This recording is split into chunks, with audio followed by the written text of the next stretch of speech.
Պարոն Գալստյան,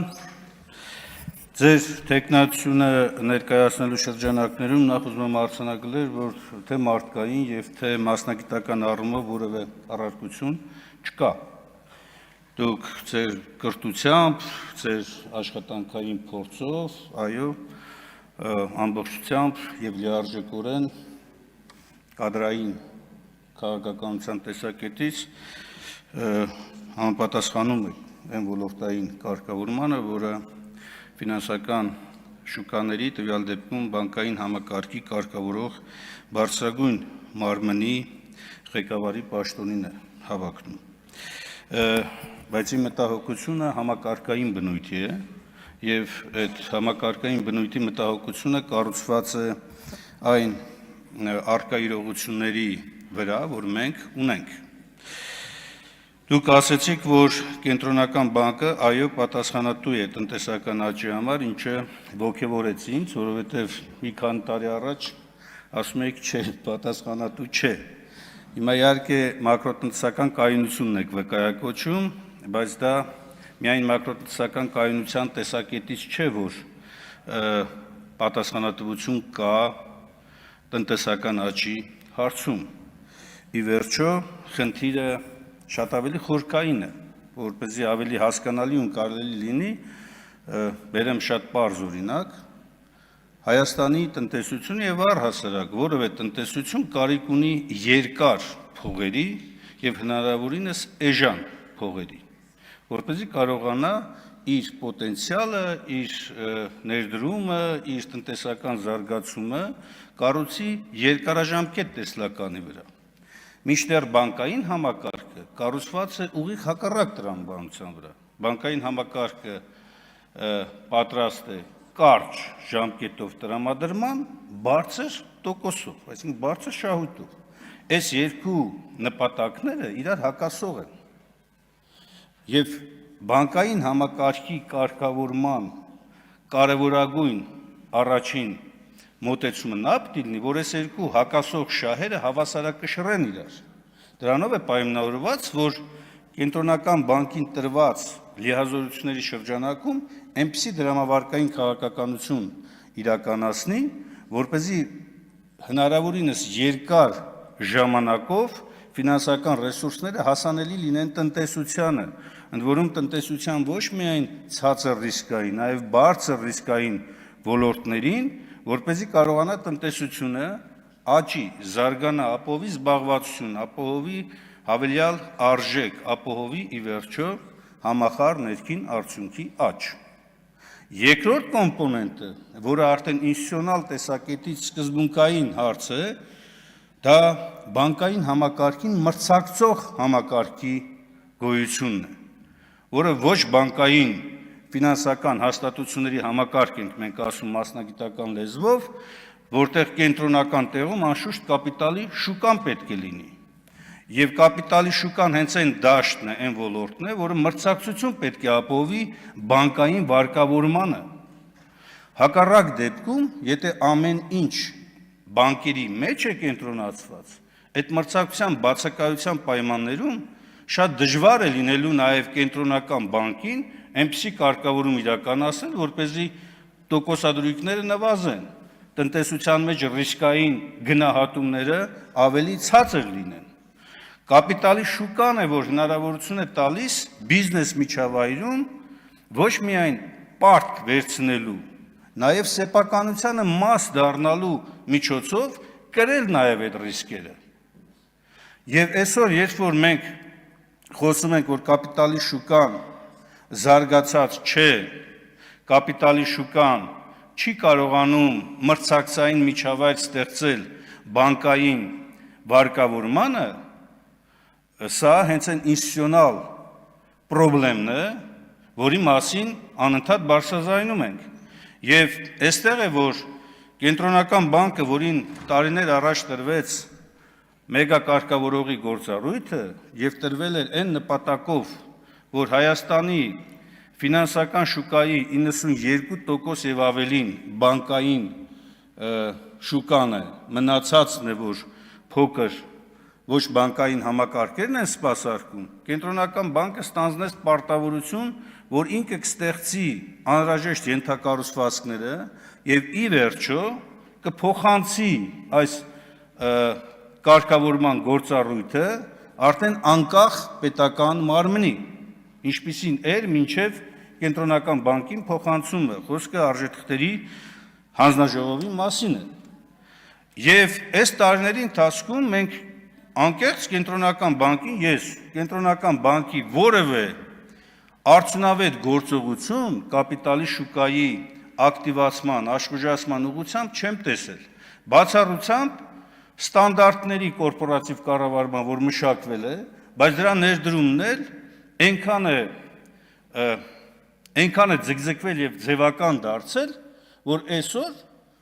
հատուկենտ մատերի վրա կարելի է հաշվել ձեռնարկություններ կամ կազմակերպություններ, իհարկե բանկերին չհաշված, որոնք կորպորատիվ կառավարման ստանդարտներ են ներդրել իրենց մոտ։ Դրանք գոնե պետք է արդյունավետ լինեին այն մակարդակի, որպեսզի մասնավոր հատվածում խրախուսելի լիներ կապիտալի շուկայի միջոցով միջոցների ներգրավումը։ Ի վերջո, ցանկացած սեփական փող ավելի թանկ է, քան հասարակությունից հավաքված փողը։ Սա տնտեսագիտության եւ ֆինանսական շուկայի ոսկե կանոնն է։ Եվ այս միջոցը չօգտագործել, չկիրառել Հայաստանի տնտեսության զարգացման այս փուլում,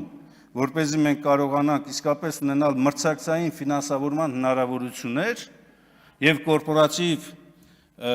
կապիտալի շուկայի միջոցով հասնել տնտեսական աճին ու առաջընթացին, նշանակում է կենտրոնական բանկի գործառույթների մի էական մաս ուղղակի չիրականացնել։ Ոչ բանկային համակարգի մեկ այլ կարևոր հաստատություն կամ հաստատություններ ոչ միայն ապահովագրական շուկան է, ապահովագրական կազմակերպություններն են, որտեղ մենք փաստացի այսօր ունենք արդեն երկու պարտադիր ապահովագրության համակարգ, մեկը ԱՊԱ-ն է հայտնի, մյուսը առողջապահության պարտադիր ապահովագրության համակարգը, որոնք այո, էականորեն փոխում են իրավիճակը ապահովագրական շուկայում եւ կարող են նաեւ միջազգային խաղացողների ներգրավել դաշտում, որովհետեւ ֆինանսական ռեսուրսների մեծությունը, պարտադիր պահանջները եւ այլն թույլ են տալիս ֆինանսական հոսքերի ավելի մեծ ակնկալիքներ ունենալ, բայց շատ կարեւոր է մասնավոր հատվածի խրախուսման քաղաքականություն, որպեսզի իրենք կարողանան մուտք գործել։ Այս տեսակետից մենք նորից չենք տեսնում այն գործիքները, որոնք որ խրախուսում են մասնավոր հատվածին ներգրավելու այս process-ի մեջ։ Առանց մասնավոր հատվածի մուտքի պարտադիր ապահովագրության համակարգերը չեն կարող երկարաժամկետում երաշխավորել շուկայի առաջընթաց։ Նույնը վերաբերում է կենսաթոշակային համակարգին։ Դուք նշեցիք,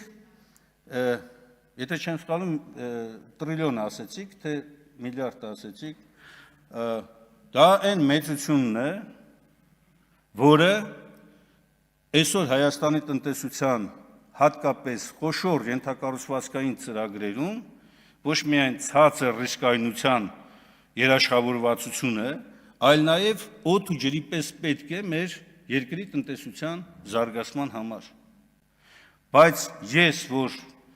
հետևողականորեն դեմ եմ եղել եւ դեմ եմ պարտադիր կൂട്ടակային համակարգի այս մոդելին ու շարունակում եմ մնալ այդ համոզմանը եւ գտնում եմ, որ միանշանակ այս միջոցները պետք է ծառայեն Հայաստանի տնտեսությանը երկարաժամկետ ներդրումների տեսակետից,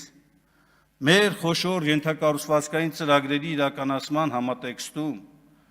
մենք չենք կարող հույսներս դնել այլ երկրների պարտատոմսերի վրա, չենք կարող անգամ հույսներս դնել պետական պարտատոմսերի շրջանակում ժամանակավոր պարտք վերցրած այդ միջոցների վրա։ Ի վերջո ինչ է կատարվում։ Պետությունը օրենքի ուժով պարտադրում է աշխատողներին, որպեսզի նրանք կուտակեն իրենց կենսաթոշակային միջոցները, դրանք պետության սեփականությունն են դառնում։ Քաղաքացիների սեփականությունն են, որը հետաձգման եղանակով պետք է որոշակի տարիներ հետո տիրապետեն իրենց սեփականությանը, բայց մինչև այդ տարիները հասնելը, մինչև թոշակային տարիքի հասնելը, այս միջոցները դառնում են պետության սեփականությունը։ Եվ պետությունն է պատասխանատու։ Ու ինչ արել պետությունը։ Պետությունը վերցնում է այդ միջոցները, տալիս է կենսաթոշակային ֆոնդերին, դրա դիմաց կատարում է վճարում, որպեսզի այս ֆոնդերը կառավարեն, հետո գնում է այդ ֆոնդերից, մի հատ էլ փող է տալիս, ասում է կտաս ինձ պարտքով այդ փողը։ Սա է հենց կոնցեպտի իմ գնահատման բացասական, ամենաբացասական կողմը։ Ստացվում է, որ մեր քաղաքացիների միջոցները վճարվում է համ միջոցները կառավարելու, համ այդ միջոցները պարտքով հետ վերցնելու համար։ Կրկնակի վճարում ինչի համար, որպեսզի, այսպես ասած, ձևակերպենք այս միտքը, անվնաս կառավարում իրականացնելու նպատակով։ Ի վերջո պարտադիր կուտակայինի գաղափարաբանության մեջ, թե նախորդ կառավարությունները եւ թե նաեւ շարունակվող արդեն քպեական իշխանության ժամանակահատվածում կառավարությունը նույն տրամաբանությունն է պահում։ Մինչդեռ մեր տնտեսությունը այս գումարների կարիքը ունի մեր երկարաժամկետ ծրագրերում ներդրումներ կատարելու համար։ Եվ սա շատ լավ հենց խթան կարող էր լինել նույն կապիտալի շուկայում մասնավոր ակտիվության համար, մասնավորի առավել արդյունավետ գործողությունների համար։ Ի վերջո մի բան էլ կա, մասնավոր ներդրումային ֆոնդերի օրենսդրությունը այսօր մեր մոտ չափազանց խիստ է։ Հասկանալի է, որ ֆինանսական կայունության հաճախորդների շահերի պաշտպանության տեսակետից առաջնայնություն կա, բայց այնուամենայնիվ կարգավորումը այնքան խիստ է, որ թույլ չի տալիս օրինակ այս ֆոնդերի ակտիվ մասնակցությունը նույն հիպոթեկային շուկայում։ Շինարարության ոլորտում, որ այս ֆոնդերը կարող էին էական դերակատարություն ունենալ, ես այսօր ճիշտն ասած չեմ հանդիպել որևէ, եթե կա շատ ավելի լավ, խնդրեմ դրա մասին ասեք, որպես նաև օրինակ, որ ինքը տարածվի, զարգանա, ընդլայնվի, ինքը չափազանց կարևոր թե մեխանիզմ է եւ թե նաեւ միջոց է այս շուկայում էլ հավասարակշռություն բերելու տեսակետից։ Մյուս կարևոր ուղղությունը վարկային շուկայի հարցն է։ Ճիշտ է, դուք նշում եք եւ գուցե ցուցանիշները հենց այդպես էլ կան, այստեղ առարկություն չկա, բայց փաստը նա է, որ մեր երկրում վարկային տոկոսադրույքների բարձր լինելը եւ հասարակության մասսայական վարկավորման միջոցով բեռի տակ մտնելը այսօր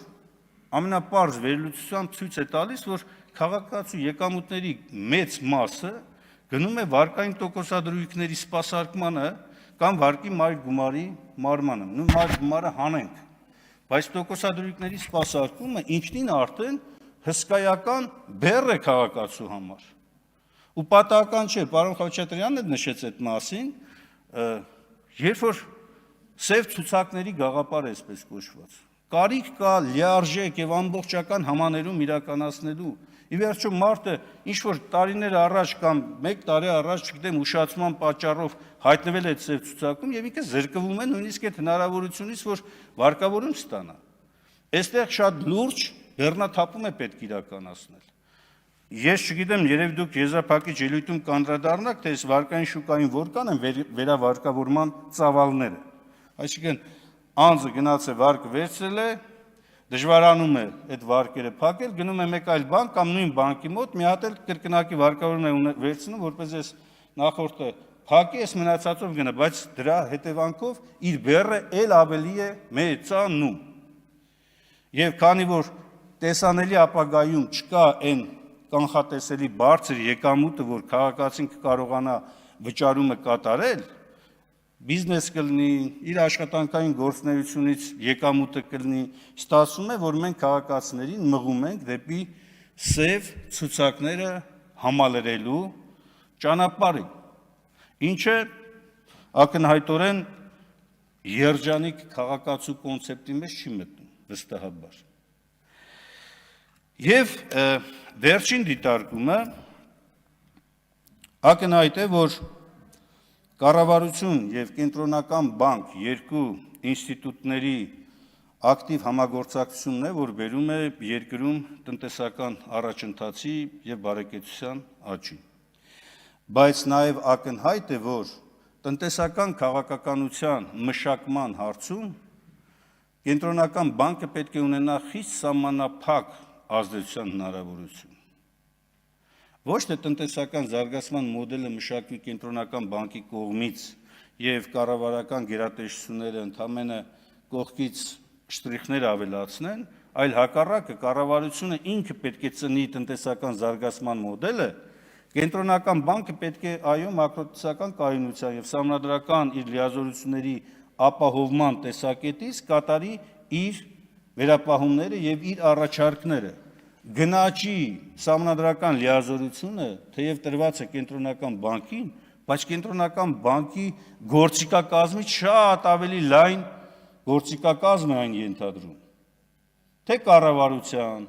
իր բոլոր կառույցների, մաքսային ծառայությունից, պետական եկամուտներից սկսած ավարտված մրցակցության պաշտպանության հանձնաժողով կամ հանրային ծառայությունները կարգավորող հանձնաժողով, այսպես շարունակ։ Եվ թե նաև, ինչպես նշեցի, ֆինանսական շուկաների կայունության ապահովման տեսակետից։ Այստեղ է, որ ես չեմ տեսնում կառավարության ակտիվ դերակատարություն է սարցում, նախաձեռնողականությունը, ստանձնել պատասխանատվություն, տնտեսական մոդել բերել, մշակել եւ կենտրոնական բանկին տալ հնարավորություն, որ կենտրոնական բանկը իր առարկությունները փաստարկված ներկայացնի։ Սա որքան էլ խոսում է կենտրոնական բանկի մասնագիտական եւ ինստիտուցիոնալ ուժեղ կողմի մասին, նույնքան վնասակար է երկրի զարգացման տեսակետից։ Ինչպես որ կապիտալի շուկան ժամանակին կարգավորումը հանձնվելով կենտրոնական բանկին, ինչպես ես կանխատեսում էի, կխժռի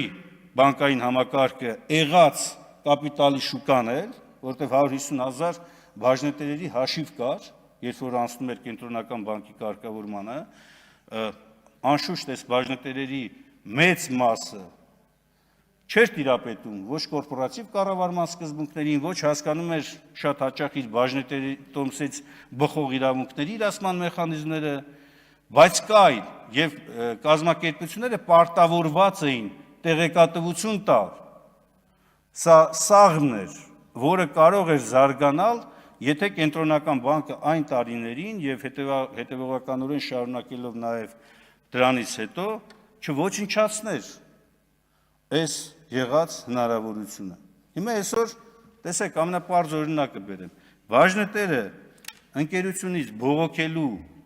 հիմքով չի կարող ոչ կենտրոնական բանկի, ոչ վարչական որևէ մարմնից օգտվել իր իրավունքների պաշտպանության համար։ Ստիպված է գնա դատարան։ Դատարանն էլ գնում է, գնաց գործերը։ Եվ հետո մյուս խնդիրն էլ կա, էլի այդ ծավալը թույլ չի տալիս, որպես քաղաքացին կատարի այդ ծախսը գնա դատական պաշտպանություն իրականացնելու։ Մենք այստեղ հիմնարար վերանայման կարիք ունենք։ Ավարտելով խոսքս, ասեմ, որ թե մասնագիտական, թե մարդկային առումով եւս մեկ անգամ որևէ առարկություն չկա, հակառակը խրախուսելի է ձեր նման թեկնածուների ներկայացումը, բայց ինստիտուցիոնալ առումով վարվող քաղաքականություններին մենք դեմ ենք։